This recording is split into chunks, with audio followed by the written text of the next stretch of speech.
السلام عليكم. waxaan ku tusayaa sida Facebook la iskaga xiro profile photo iyo wall photos daawasho wacan. ugu horeyn Facebook aga soo kicinaysaa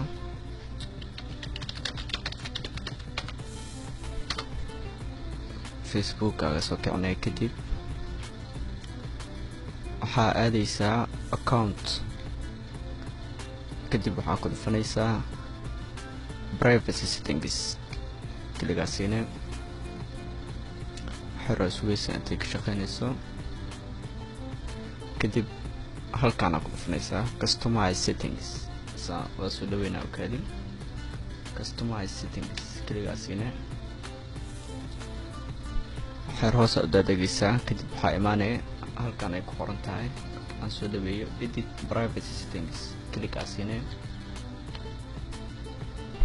halkaan waxaa ujeedaa waxaa ku qoran profile pictures sawirada profileka ku jira weeyo halkaan waa soo fiiday everyone ku qoran qof walba arkay hadda qof walba uu arki karaa sawirada everyone click siisa u bedeshid customize aad dooranaysaa waxaa sugaysaa intay shaqada ka sameynaa inta waxaa ku qoran friends only saaxiibadeeda ha arkaan saaxiibadeeda kaligood ha arkaan waa soo furaysaa halkaas only me hadda doortid kaligaaga arkay qof kale ma arkayo halkan dad aad dooranaysid qofka rabtid shakhsi u doornay inta u fasaxaysidna profile-kaaga arkaan friends only asxaabta kaligood waaye friends of friends saaxiibkiisa kala arkay marka only me aan doorto inaan kaligaaga arkaan u baahanahay qof kale inuu sawirkaaga arko ma rabin kadib save settings aad ku dhufanaya halkan hadda waxay ahayd everyone hadda only me adiga kaligaaga arkaa.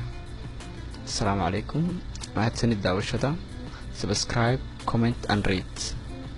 Bye bye.